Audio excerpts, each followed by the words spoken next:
This video is designed to help you sleep and relax.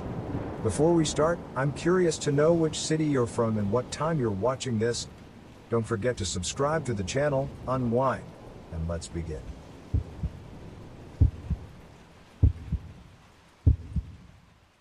The interview was unsettling, to say the least. The office was tucked away in a decrepit building on the edge of Ravenwood, a town I'd never heard of before. When I walked in, there was only one man there, an older guy, balding, with piercing eyes that seemed to see straight through me. He barely asked about my qualifications or experience. Instead, he laid out a series of bizarre rules I'd have to follow on the job.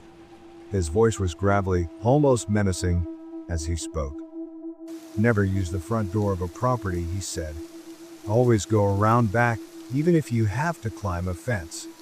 If you hear strange noises, ignore them. Don't engage with clients, keep conversations short, and most importantly, complete the job no matter what. I nodded along, figuring it was just some odd company protocol. The pay was too good to pass up, and I was desperate, so I didn't ask questions. Looking back, I should have. My first assignment came a few days later. It was an old, crumbling mansion on the outskirts of town. You know the kind, peeling paint, shattered windows, and a yard so overgrown it looked like a jungle. As I pulled up, a chill ran down my spine. Something about the place felt wrong, but I pushed the feeling aside, grabbed my gear, and followed the rules, heading around back. The back door was ajar, which struck me as odd for a supposedly abandoned house. The moment I stepped inside, the air felt thick, almost suffocating. The floorboards groaned under my weight, and the walls seemed to close in around me. I began my usual inspection, checking for signs of infestation, but things quickly took a turn for the bizarre. I'd open a door to a room, only to turn around and find it gone, replaced by a blank wall. Scratching noises echoed from within the walls, but when I pressed my ear to listen, they'd stop abruptly. Upstairs in one of the bedrooms, I saw something that made my blood freeze.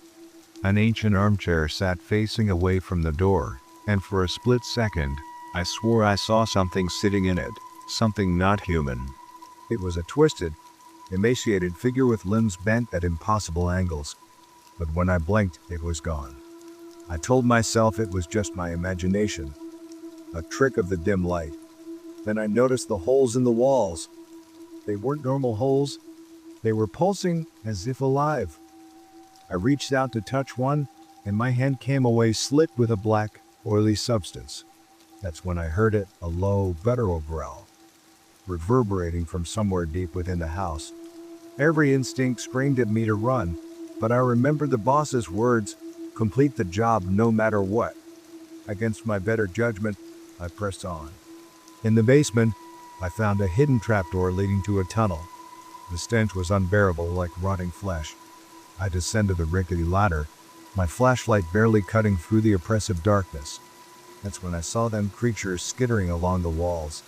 They were like no insects I'd ever seen, too many legs, too many eyes, and pincers that clicked menacingly. I fumbled for my sprayer, but as soon as the light hit them, they vanished.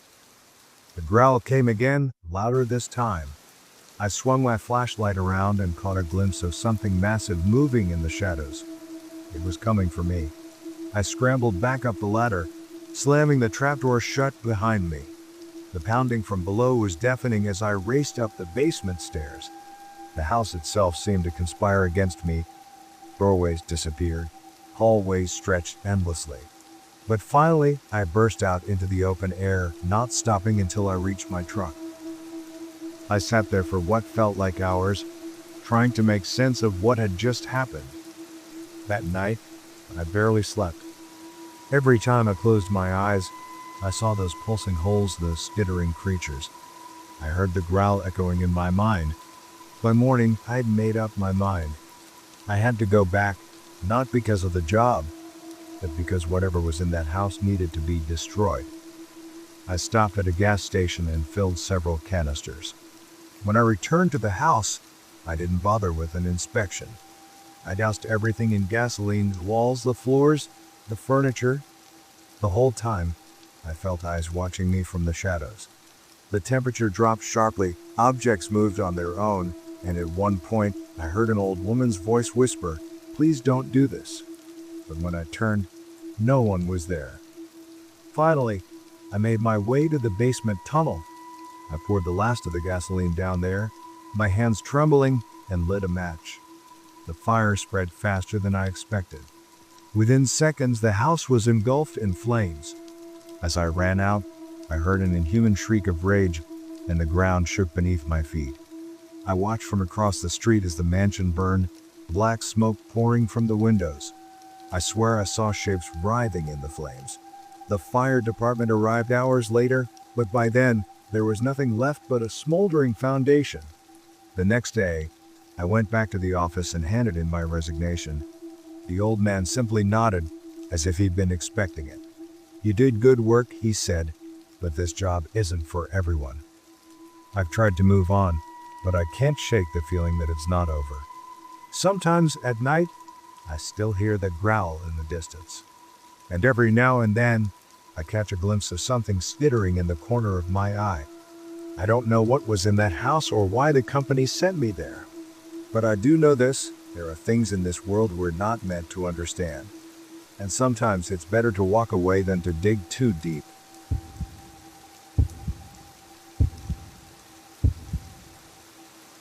I stepped into Eastwood High on my first day as the new literature teacher, a swirl of excitement and unease churning in my chest.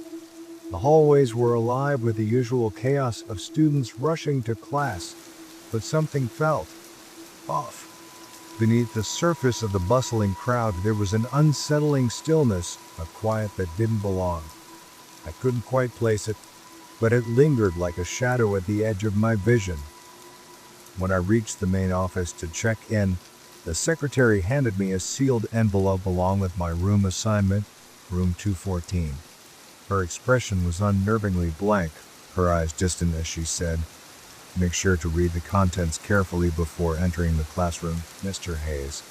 Her tone was flat, almost mechanical, and it sent a chill down my spine. I nodded, brushing it off as some bureaucratic formality for new staff. As I made my way to room 214, the hallways grew quieter with each step. By the time I reached the second floor, the silence was deafening. No students, no teachers, no sounds of life, just the echo of my footsteps bouncing off the lockers. I hesitated outside the closed door of 214, an inexplicable wave of dread washing over me. Shaking it off, I opened the envelope. Inside was a single sheet of paper with 8 typed rules. Do not allow students to sit next to each other. Keep at least one empty desk between them at all times. Ignore any sounds coming from beneath the floorboards. Do not acknowledge them or investigate. The clock above the door must not be looked at between 10:17 a.m. and 10:23 a.m. If a student offers you any handmade object, politely refuse. Do not touch it under any circumstances. Should the room fall completely silent, do not speak or make any noise for exactly 30 seconds. Keep the blinds closed at all times. Do not look out the windows. If you notice a student missing, do not mention it or mark them absent.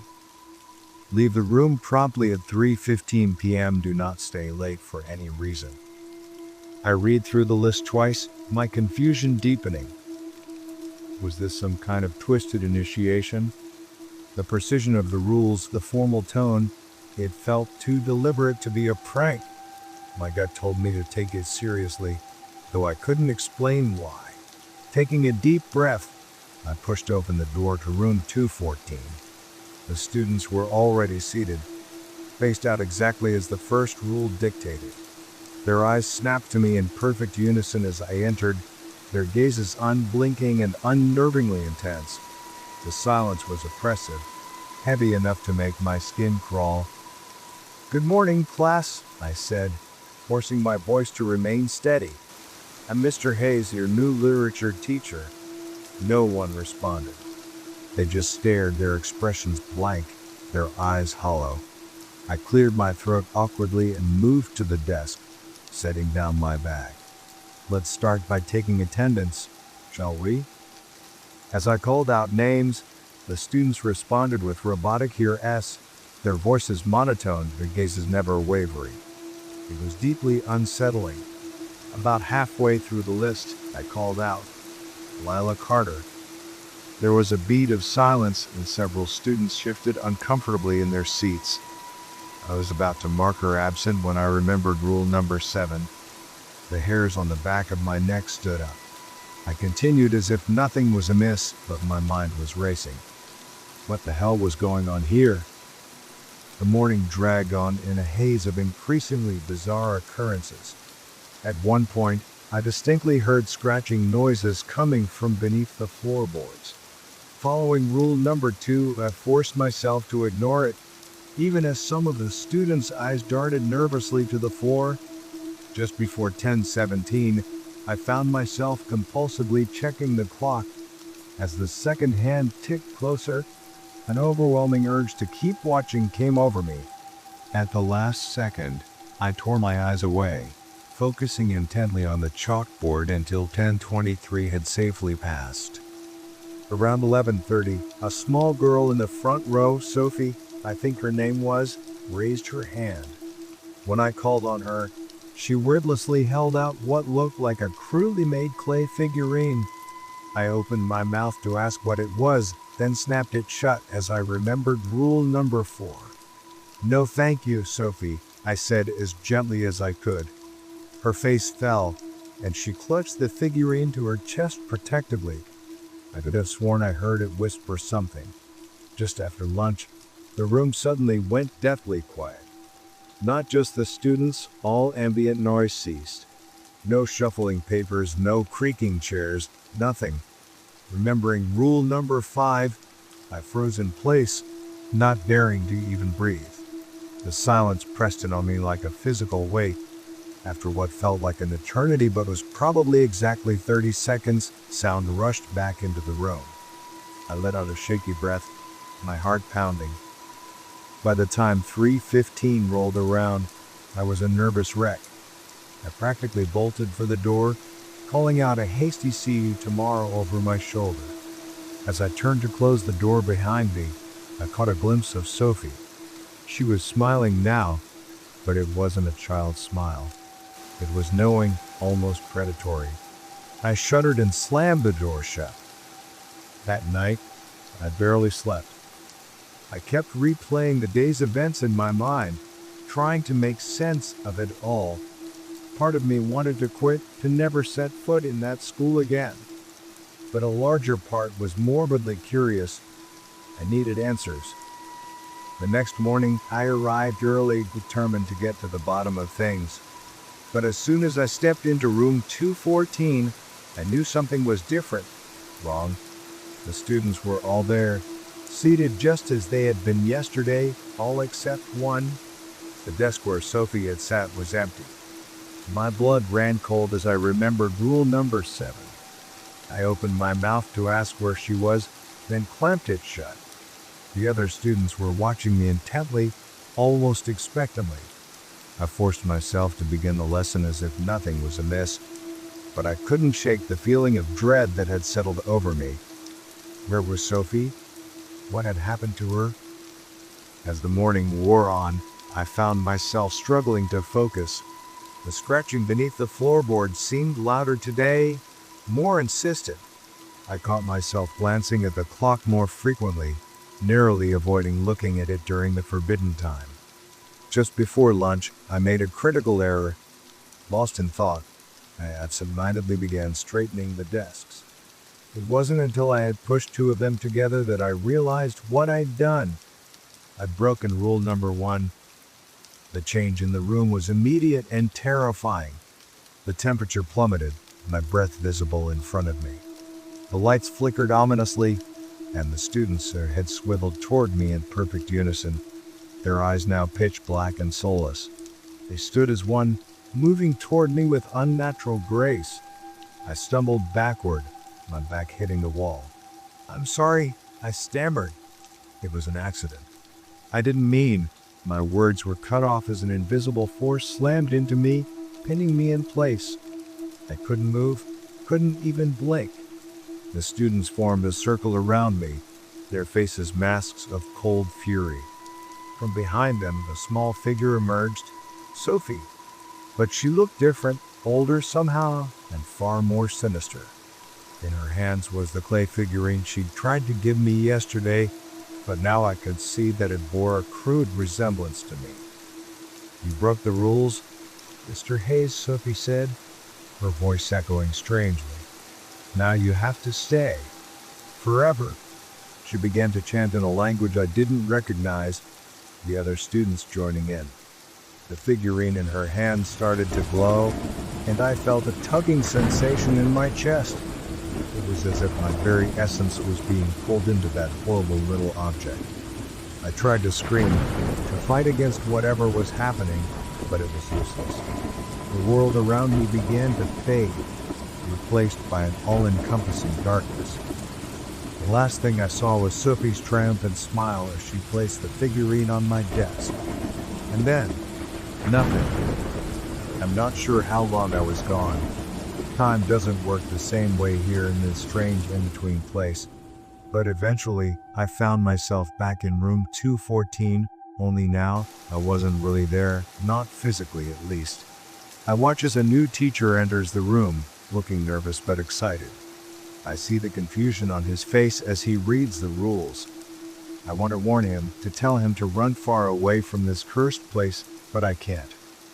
I'm just a silent observer now, trapped in this nightmarish loop. The students file in, taking their assigned seats. I notice with a pang that there's a new girl sitting in Sophie's old desk. The cycle begins anew. I don't know if I'll ever escape this place. All I can do is watch and wait, hoping that someday someone will break the cycle.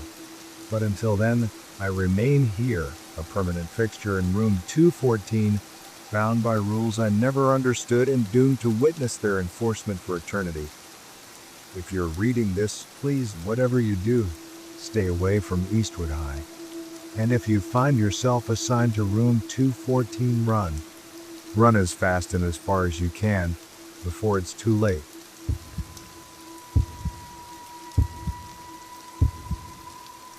The night I arrived for my first shift, the police chief met me with bloodshot eyes and a grim expression that sent a shiver down my spine.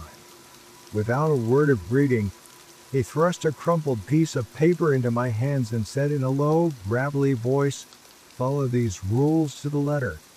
Between midnight and 3:33 a.m., your life may depend on it." I forced a nervous laugh, thinking it was some kind of initiation prank for the new recruit.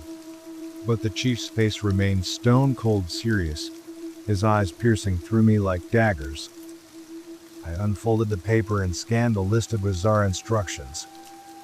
Do not exit your patrol car for any reason. Do not respond to knocks on the windows. Avoid direct eye contact with any unusual figures. Never answer the radio after 3:33 a.m. You can't be serious, I muttered, half chuckling, but the chief simply shook his head slowly and walked away, leaving me standing there with a growing sense of unease. As I settled into the driver's seat of my patrol car that first night, a heavy feeling settled in my chest. The clock on the dashboard inched closer to midnight as I cruised the empty streets of the quiet town of Black Hollow. At first, everything seemed normal, just another sleepy, forgotten town after dark. But as the clock struck midnight, the atmosphere shifted. The air grew thick and oppressive, like the stillness before a thunderstorm. An unnatural fog began to roll in, curling around the streetlights and swallowing the shadows. I gripped the steering wheel tighter, my palms slick with sweat. That's when I saw it in my rearview mirror, a vintage car, straight out of the 1940s, gliding silently down the street behind me. Its headlights emitted an eerie, pale glow that seemed to pierce through the fog. My heart pounded as the car drew closer, matching my speed no matter how fast I drove. I turned down a narrow side street, hoping to lose it. But when I glanced in the mirror again, the ghostly vehicle was right on my tail. Panic surged through me as I swerved onto another road, the tires screeching as I fishtailed around the corner. For a brief moment, I thought I'd escaped. But then I saw it, a pale, gaunt face staring at me from the back seat of the phantom car. Its hollow eyes locked onto mine, and a bone-chilling cold swept through me. I slammed on the gas, my heart racing, but no matter how fast I drove, the spectral car stayed glued to my tail, that horrifying face always visible in the mirror. The cat-and-mouse chase felt like it lasted an eternity. I was on the verge of losing my mind when the clock finally struck 3:33 a.m. In an instant, the ghostly car and its ghastly passenger vanished into thin air. I sat there trembling, trying to catch my breath and make sense of what I'd just experienced. It had to be a hallucination, right? Sleep deprivation playing tricks on me. But deep down, I knew it was real. The next night, I seriously considered calling in sick, but I couldn't bring myself to quit after just one shift. Reluctantly, I climbed back into the patrol car, praying that the previous night had been a one-time nightmare. No such luck. As midnight approached, the same oppressive atmosphere descended, but this time there was no ghostly car. Instead, something began tapping on my window, tap, tap, tap. At first, it was so faint I thought I was imagining it, but the sound grew louder and more insistent. Tap, tap, tap. I tried to ignore it, focusing on the road ahead, but the sound was maddening. Then a voice, my voice, started calling my name from outside the car. Ethan, Ethan, let me in, Ethan. My skin crawled. What kind of twisted game was this? I clenched my jaw and kept driving, fighting the urge to look. The tapping and voices continued for hours, growing more frantic. Hands began slamming against the windows and roof, shaking the entire car. I was on the verge of breaking down when 3:33 a.m. mercifully arrived, and everything stopped in an instant. I barely slept that day, dreading what the third night would bring. But I forced myself to go in. I had to see this through to understand what was happening in this cursed town. That final night was the worst by far. As midnight struck, my radio crackled to life. A familiar voice came through the static, my father's voice. But that was impossible. He had died in a car accident 7 years ago. Ethan, is that you? The voice said. I've missed you, son. Why don't you come down to the old fishing spot? We can catch up, just like old times. Tears welled in my eyes. It sounded exactly like him. Every fiber of my being wanted to answer, to hear his voice again. My hand hovered over the radio, but I remembered the rules. Don't answer after 3:33 a.m. Come on, Ethan, the voice urged. Don't you want to see your old man? I know you miss me. Just drive down to the river. No one has to know. I white-knuckled the steering wheel, willing myself not to respond. For hours, my father's voice alternated between sweet talking and guilt tripping me, pushing every emotional button I had. Several times, I nearly caved, but as 3:33 approached, the voice grew angry and distorted. You ungrateful little brat. It snarled. I should have left you to drown in that river when I had the chance. The voice devolved into inhuman screeching. I covered my ears, screaming until my throat was raw. Then blissful silence as 3:33 arrived. I sat there, sobbing, as the sun rose. I knew then that I couldn't stay in Black Hollow another day. Whatever haunted this town, it wasn't done with me, and I wasn't sure I could survive another night.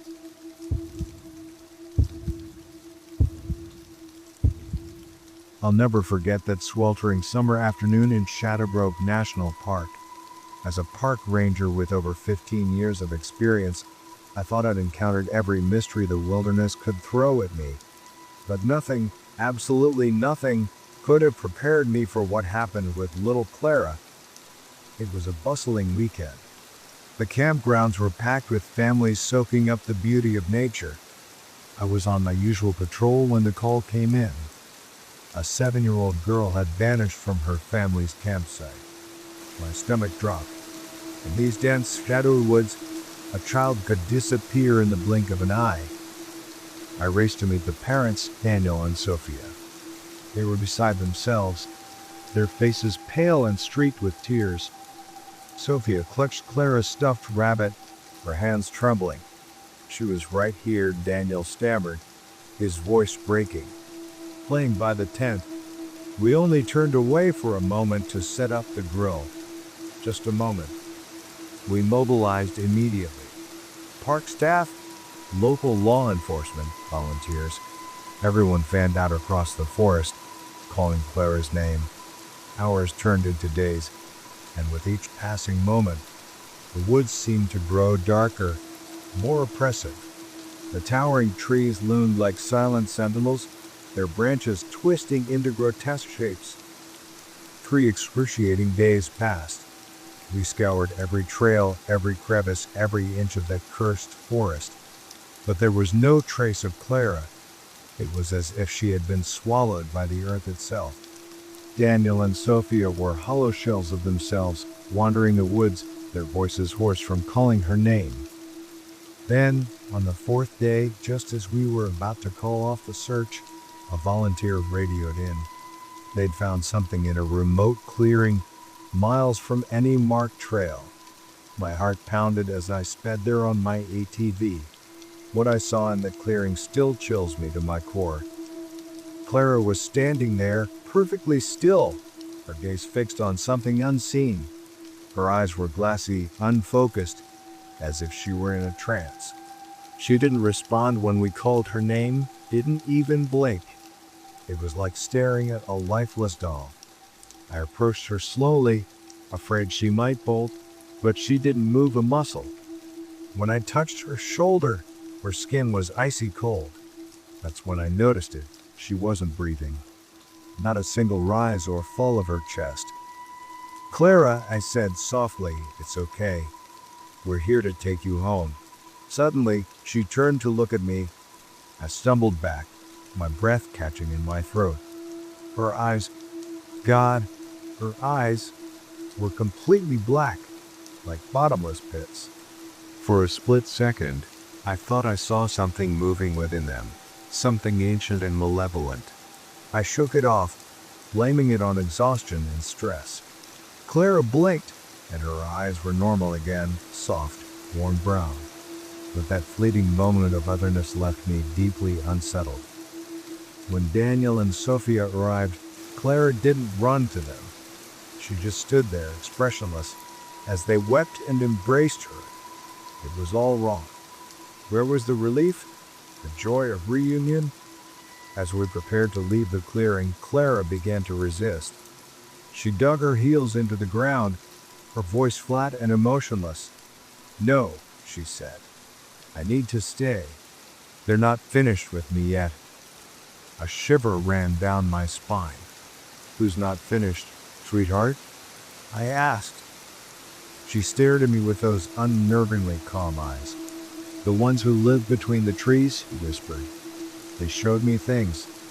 Beautiful, terrible things." Daniel scooped her up, and she began to scream, not a cry of fear or anger, but a high-pitched, otherworldly wail that made my blood run cold. She thrashed in his arms, reaching desperately toward the center of the clearing. As we hurried out of the woods, I couldn't shake the feeling that we were being watched. The trees seemed to lean in, their branches clawing at us like skeletal fingers. The wind carried faint whispers, words I couldn't quite decipher. We rushed Clara to the hospital, but the doctors were baffled. Physically, she was unharmed, no signs of dehydration, no injuries. But mentally, she was different. She barely spoke, and when she did, her voice was a haunting monotone. She'd stare into space for hours, murmuring about the dance of shadows and the song of the void. The doctors called it trauma-induced dissociation, but I knew it was something far darker. Clara began to draw obsessively, always the same image, a circle of impossibly tall, spindly figures surrounding a small girl. Their faces were blank, save for enormous black eyes. Just looking at it made my skin crawl. One night, a nurse found Clara's room empty. Panic set in as we searched the hospital, fearing she'd vanished again. We found her on the roof, standing perilously close to the edge. As I approached, she turned to me with that eerie calmness. "They're calling me," she said, pointing to the distant tree line. "Can't you hear it? The music of the shadows." I managed to coax her back inside, but the incident left me shaken. What had happened to this little girl in those woods? What had she seen? A week later, Daniel and Sophia checked Clara out of the hospital. They were moving, they said, somewhere far from force and camping trips. I couldn't blame them. But as they drove away, Clara pressed her face to the car window, staring at the trees lining the highway. For a moment, I thought I saw shapes moving in the shadows, tall, impossibly thin figures swaying in a wind I couldn't feel. I blinked, and they were gone. But the memory of those 3 days, of what we found in that clearing, has never left me. Sometimes, on quiet nights, I swear I can hear faint whispers carried on the breeze, whispers of secrets not meant for human ears.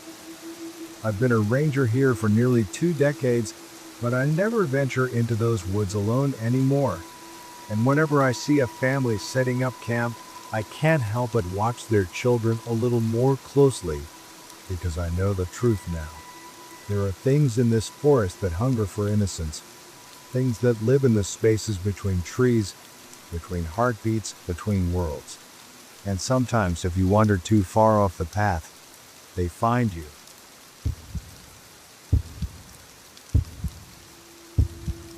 I've been a forest ranger at Shadow Ridge National Park for nearly 2 decades. In all that time, I've faced my share of challenges, lost hikers, wildlife encounters, you name it. But nothing, absolutely nothing, could have prepared me for what unfolded last week. Even now, days later, I can't shake the unease that clings to me like a second shadow. It's as if the forest itself is hiding something dark and unknowable. It was supposed to be a routine day. I began my shift at dawn, just as the first rays of sunlight pierced the dense canopy. The air was sharp and cool, and the woods were alive with the usual symphony of chirping birds and rustling leaves. Everything felt normal, peaceful even. But that peace was an illusion, a fragile veil that would soon be torn apart. Around 10 a.m., my radio crackled to life. It was dispatch. Marcus, one of our most seasoned hikers, hadn't checked in at his scheduled time. Now, Marcus wasn't just any hiker. He'd been trekking these trails for over 30 years. He knew every bend, every rock, every tree. He was meticulous, always following protocol to the letter. So when he missed his check-in, every alarm in my head went off. I jumped into my ATV and sped toward his last known location, a trail near Shadow Creek, not far from the clearing where we'd found that young boy years ago, wandering and disoriented, with no memory of how he'd gotten there. As I drove, I tried to convince myself it was nothing. Maybe his radio had died, or he'd taken a wrong turn. But deep down, a gnawing dread told me otherwise. When I reached the trailhead, I met up with 2 other rangers who had already begun the search. We split up, agreeing to check in every 30 minutes. I took the main trail, certain Marcus wouldn't have strayed from it. As I hiked, I scanned the ground for any sign of him, footprints, broken branches, anything. But the trail was eerily untouched, as if no one had walked it in weeks. The forest, too, was unnervingly silent. No birdsong, no rustling leaves, just the sound of my own breathing and the crunch of my boots on the dirt. After about an hour, I reached a fork in the trail. To the left was the path leading to Shadow Creek. To the right, a steep climb up to Raven's Peak. I was about to head left when something caught my eye, a flash of blue against the dense green foliage. My pulse quickened as I pushed through the underbrush, and there it was, Marcus's backpack, propped neatly against a gnarled oak tree. It was pristine, untouched. His water bottle was full, his snacks unopened, his hiking poles crossed perfectly beside it.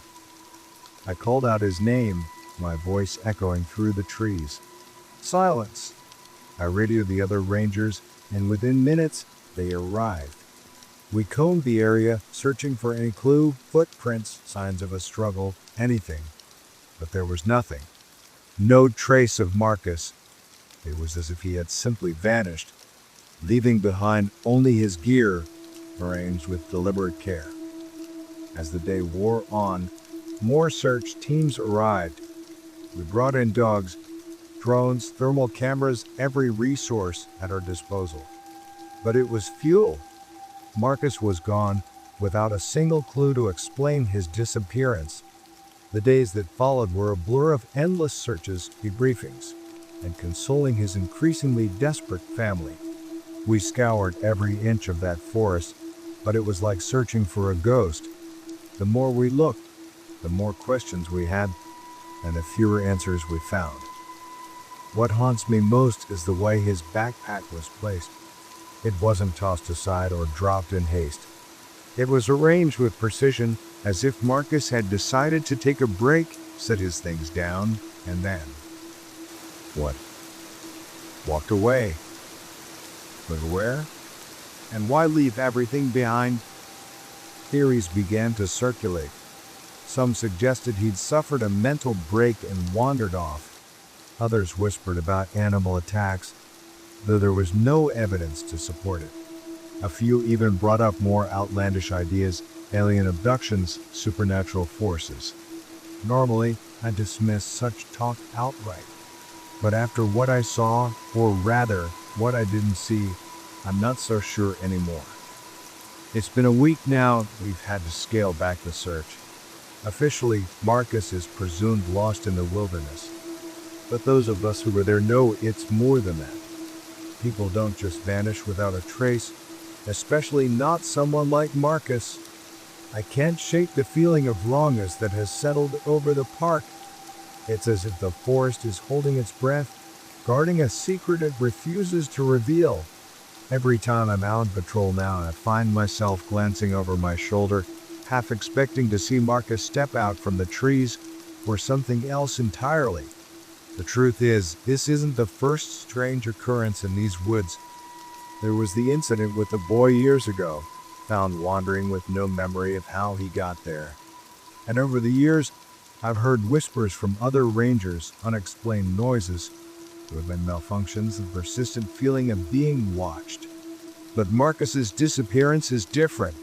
It's undeniable proof that something is deeply wrong in Shadow Ridge.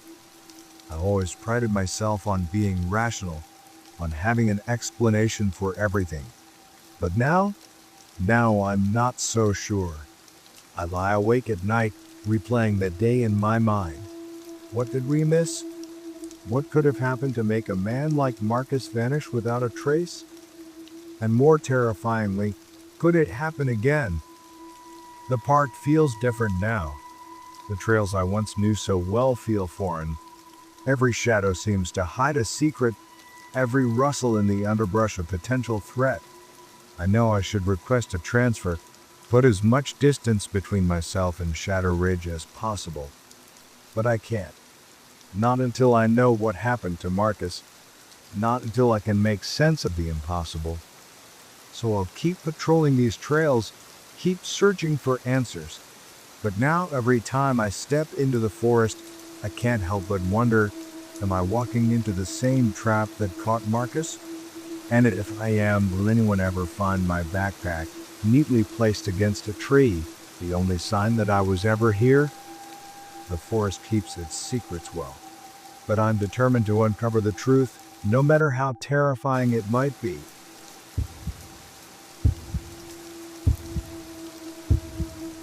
The edge of the forest looms outside my window, its silhouette stark against the fading twilight.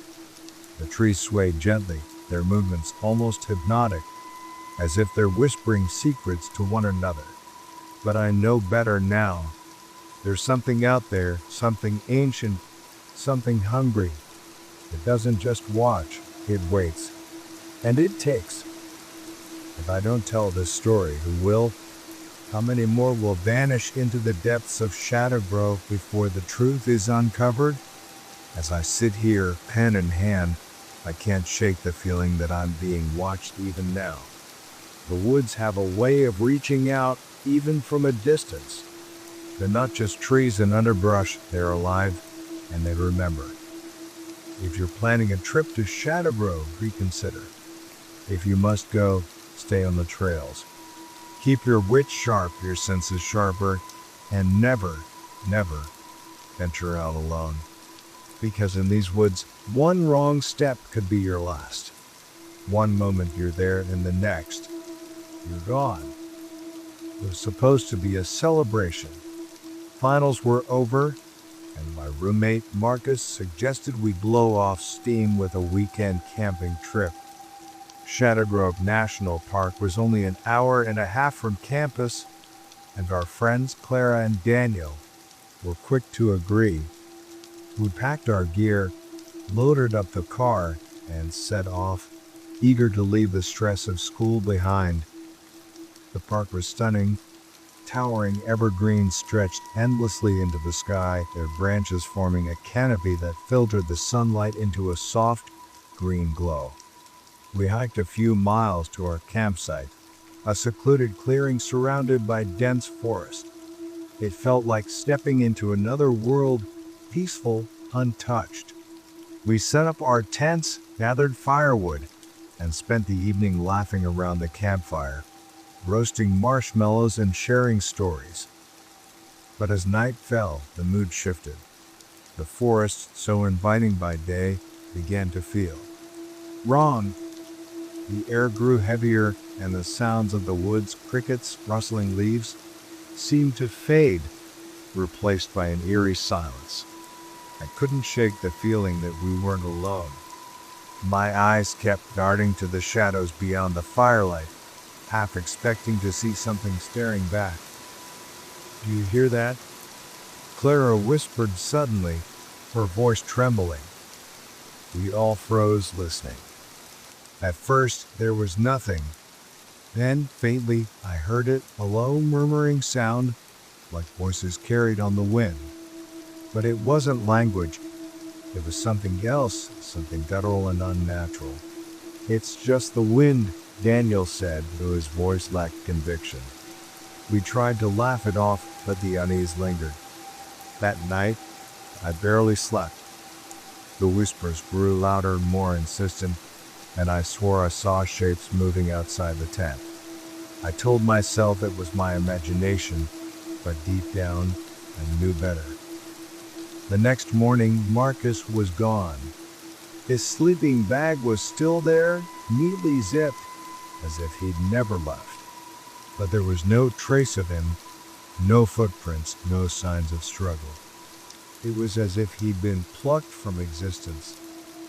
"We need to get help," Clara said, her voice shaking. But Daniel insisted we keep looking. He couldn't have gone far, he argued. Maybe he wandered off and got lost. Against my better judgment, I agreed. We packed some supplies and ventured deeper into the forest. The further we went, the more oppressive the atmosphere became.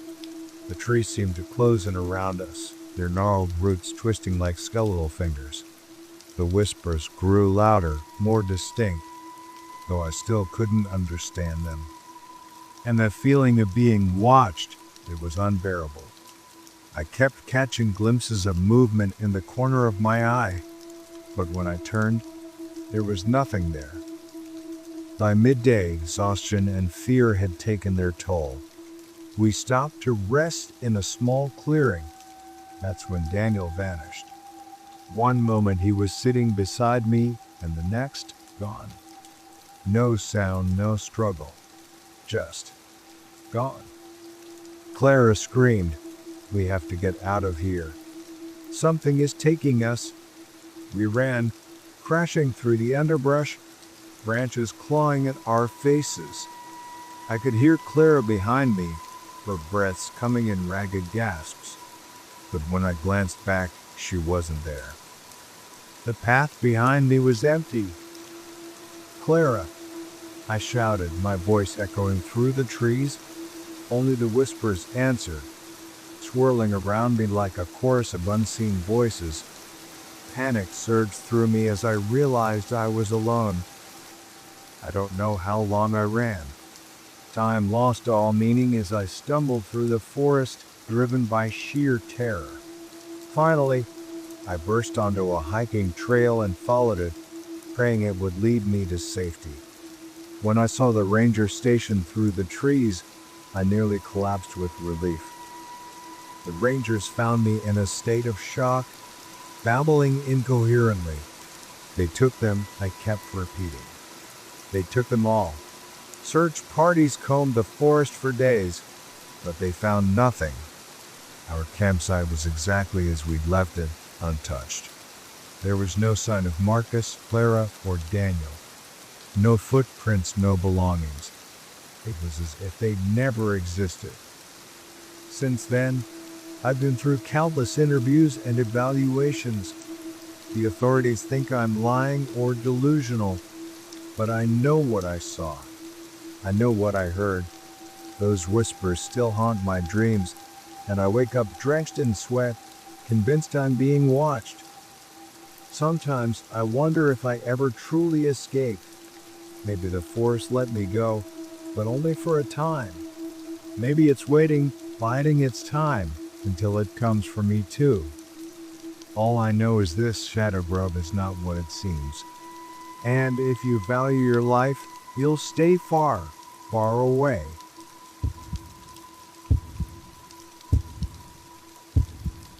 It was supposed to be a simple day hike, a chance to escape the stress of work and reconnect with nature. I'd taken a Friday off to explore the trails in Blackwood State Forest, an hour from my home. I'd hiked there before, always finding solace in its peaceful solitude. I arrived at the trailhead around 9 a.m., autumn air invigorating. I packed light water, snacks, and a fully charged phone, and set off down the main trail. For the first few hours, everything was perfect. The birds chirped, the leaves rustled, and I even spotted a pair of deer bounding across the path. Around 11:30, I stopped for a snack break. As I ate, I noticed a narrow, unmarked side trail winding into a particularly lush section of the forest. Intrigued, I decided to explore it. The trail was overgrown but enchanting, with sunlight filtering through the leaves in mesmerizing patterns. After about 20 minutes, I stumbled upon something that stopped me in my tracks, a set of wooden stairs, standing alone in a small clearing. No building, no structure, just a flight of 15 stairs leading to nowhere. They looked old, weathered, and covered in moss. I circled them, searching for clues, but found nothing. Against my better judgment, I climbed the stairs.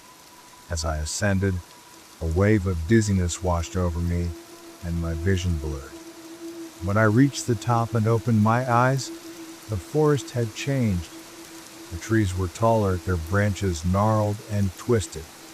The light was dimmer, tinged with an unnatural green hue. I was no longer in the forest I knew. Panic set in as I realized I was lost.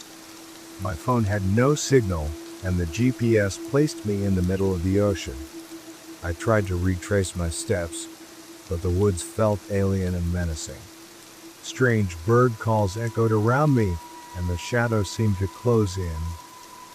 Then I heard it, heavy footsteps, crunching through the underbrush. Something massive was approaching. I ran blindly, my heart pounding, until I saw the stairs again. I climbed them, praying for the familiar forest to reappear. For a moment, nothing changed. Then, Like a photograph coming into focus, the normal woods returned. I haven't been back to those woods since. I've searched for answers online, finding only vague accounts of strange stairs in forests. Part of me wants to return, to understand what happened, but a larger part of me is terrified of what I might find. If you ever come across a random staircase in the woods, don't climb it. You might not make it back. Ethan was born with spina bifida, a condition that had shaped his life in ways most could never understand. He had always been resilient, a fighter in every sense, but his wheelchair was his constant companion, his means of navigating the world. That summer, our family decided to embark on a camping trip to Glacier National Park. Ethan was ecstatic. He had never been camping before, and the idea of sleeping under the stars filled him with a sense of adventure. The first day was perfect. We pitched our tents, roasted marshmallows over the crackling fire, and shared ghost stories that sent shivers down our spines. Ethan was beaming, his laughter echoing through the trees. When night fell, we all retreated to our tents. Ethan, determined to prove his independence, insisted on sleeping alone in his own tent. I admired his courage but couldn't shake a faint unease as I zipped up my own tent. Around 3 a.m. I woke up, the forest eerily silent except for the occasional rustle of leaves. I stepped out to use the bathroom, the cold air biting at my skin. On my way back, I noticed Ethan's tent flap was wide open. My heart skipped a beat. I peered inside, my flashlight casting long shadows across the empty space. His wheelchair was there untouched, but Ethan was gone. Panic surged through me. I screamed for our parents, my voice cutting through the stillness of the night. We scoured the campsite, calling his name, but the forest swallowed our cries. The park rangers were alerted, and within hours, a search party was mobilized. The next 2 days were a blur of dread and desperation. We barely slept, barely ate, combing every inch of the dense, unforgiving woods. How could an 11-year-old boy in a wheelchair disappear without a trace? On the third day, we received the call. They had found Ethan alive. Relief washed over me, but it was short-lived. Nothing could have prepared me for where they discovered him. He was on the summit of Thunderbolt Ridge, 50 miles from our campsite and over 11,000 feet above sea level. When the rescue team reached him, Ethan was curled up beside a massive silver-furred wolf. The creature vanished into the trees as soon as the rescuers approached, leaving behind only a faint howl that echoed through the mountains. Ethan was dehydrated and disoriented but otherwise unharmed. We were overjoyed to have him back, but the questions lingered gnawing at the edges of our relief. How had he gotten there?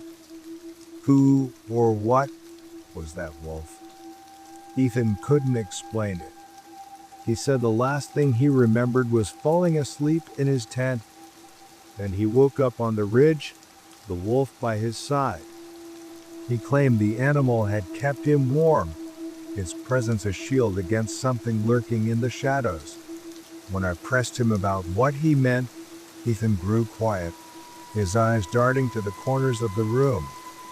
There were things in the trees, he whispered, things that wanted to take me, but the wolf wouldn't let them.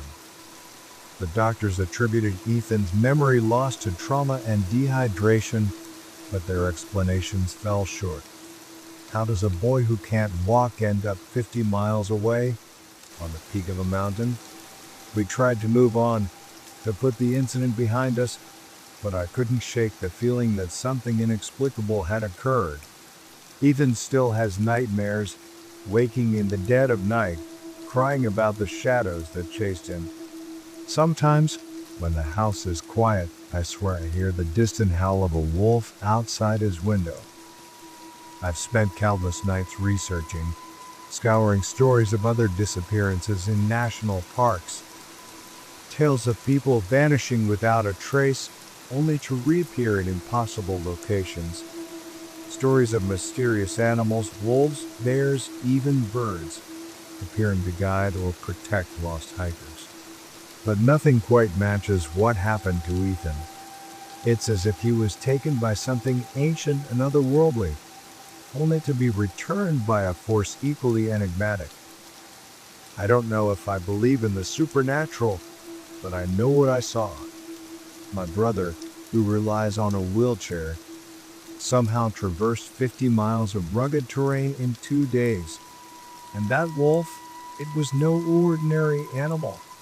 Its eyes held an intelligence, a knowing that sent chills down my spine.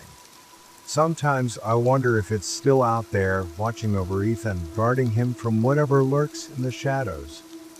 We're grateful to have Ethan back, but the experience has left an indelible mark on our family. Every time I see his wheelchair, I'm reminded of how close we came to losing him.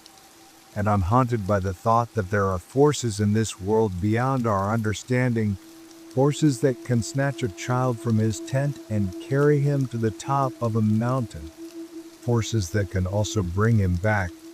If you ever find yourself camping in Glacier National Park and catch a glimpse of a silver wolf in the distance, don't dismiss it as a trick of the light.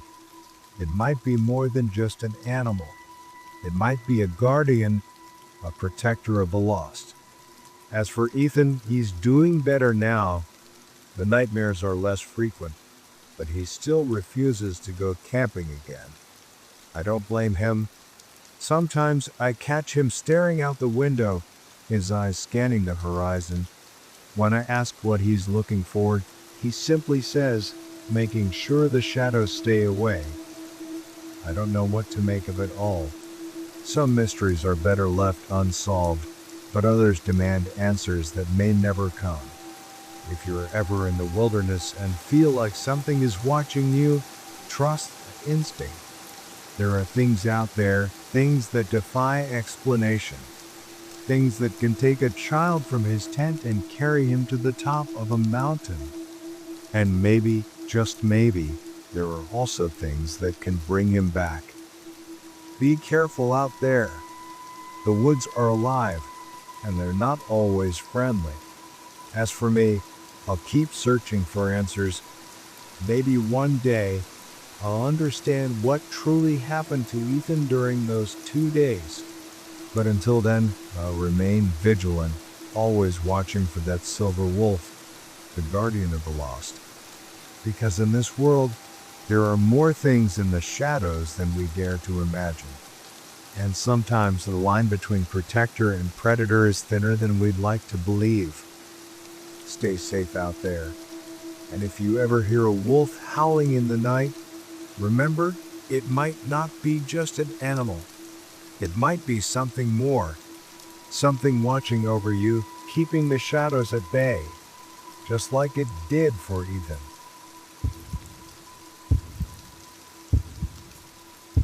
For over 10 years, I've been an avid hiker, conquering some of the most treacherous trails across the country. But nothing, absolutely nothing, could have prepared me for what I encountered in that forsaken stretch of wilderness known as the Hollow-Ridge Dead Zone. It was supposed to be a simple solo-day hike, a chance to clear my mind and reconnect with nature. I'd heard rumors about this remote section of Hollow-Ridge Forest, where compasses spun wildly and phones went dead, but I dismissed them as nothing more than local folklore. How foolish I was! The morning began like any other. The sky was a brilliant blue, the air crisp, and the birds sang as if the world were at peace. I set off down the main trail, feeling invigorated and ready for whatever the day would bring. About 2 hours in, I reached a fork in the path. To the left was the well-trodden trail, to the right, a narrow, overgrown path leading into the northern section of the forest. A weathered sign, its paint peeling and barely legible, warned, caution, no cell service beyond this point. I snapped a quick photo to mark the spot, shrugged off the warning, and ventured deeper into the woods.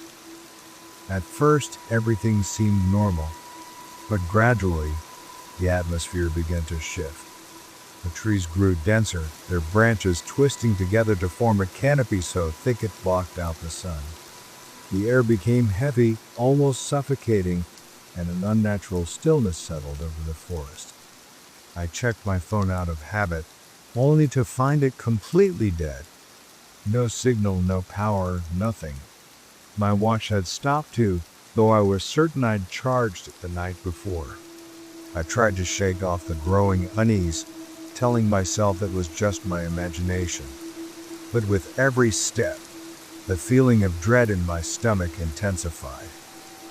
The birds had stopped singing. The wind had died. The only sound was the crunch of leaves beneath my boots. I pressed on, determined to reach the summit viewpoint, but after what felt like hours, I realized I should have arrived by now. I pulled out my map, but my compass spun wildly, refusing to point north. Panic surged through me as I realized I was hopelessly lost.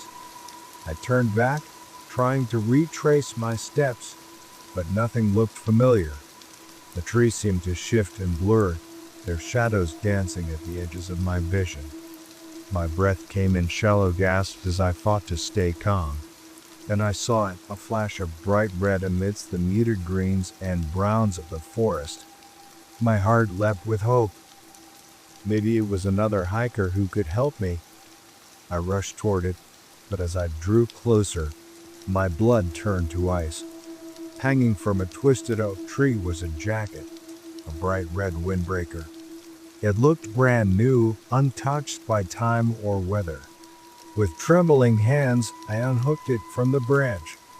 My stomach churned as I recognized it. It was identical to the jacket worn by Emily Carter, a seasoned hiker who had vanished in these woods nearly 2 decades ago. But that was impossible. The jacket looked as if it had just been hung there moments ago. I stood frozen, clutching the jacket, as the reality of my situation sank in. I was trapped in the Hullerich dead zone, just like Emily had been. Waves of terror crashed over me as I imagined my own jacket hanging from that tree years from now, my fate a mystery to anyone who might find it. Suddenly, a twig snapped behind me. I spun around, my heart pounding, but saw only shadows. Yet I could have sworn I heard whispers, soft, unintelligible words carried on the wind. They sent chills racing down my spine. I started to run. Branches whipped at my face, and my lungs burned as I crashed through the underbrush. No matter how fast or far I ran, I couldn't shake the feeling that I was being watched, pursued by something just beyond my sight. Time seemed to warp and stretch. The forest grew darker, though I knew it couldn't possibly be nightfall yet. Or could it? My legs gave out, and I collapsed to the ground, gasping for air. As I lay there, I became aware of a low, resonant hum. It started faintly but grew louder, vibrating in my chest and bones. The air around me began to shimmer and distort, like heat waves rising from asphalt. I scrambled to my feet, disoriented and terrified. The trees and rocks seemed to melt and shift before my eyes. I squeezed my eyes shut and covered my ears, willing the nightmare to end. When I opened my eyes again, I was standing at the trailhead parking lot. My car was there, just as I had left it that morning.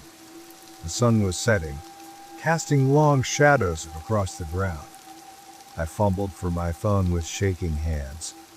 It powered on, showing full bars and the correct date and time. My watch was working again too. There was no sign of Emily Carter's jacket, which I'd been clutching just moments before. Had it all been a hallucination? But as I slumped into the driver's seat, I caught a glimpse of myself in the rearview mirror. My face was scratched and dirty, my clothes torn and muddy. Whatever had happened in the dead zone had been all too real. In the weeks since, I've tried to rationalize it. Maybe I got turned around. Maybe I panicked and my mind played tricks on me. But deep down, I know the truth. Something inexplicable and terrifying exists in Hollow Forest. I can still hear those whispers in my nightmares. Still feel that otherworldly vibration in my bones. I thought about reporting my experience, but who would believe me? And what if they went looking and never came back? So I've kept quiet, carrying this burden alone. But I had to share it, even anonymously like this. If you're reading this and planning a hike in Hollow Forest, I beg you, stay on the main trails. Don't go near the dead zone. Some places aren't meant for us to understand, and some mysteries are better left unsolved.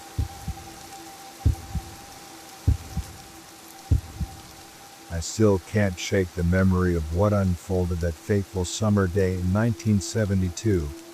Over half a century has passed, yet the images remain etched in my mind, as vivid and haunting as if they happened yesterday. I was just 19 then, a carefree university student, eager for adventure.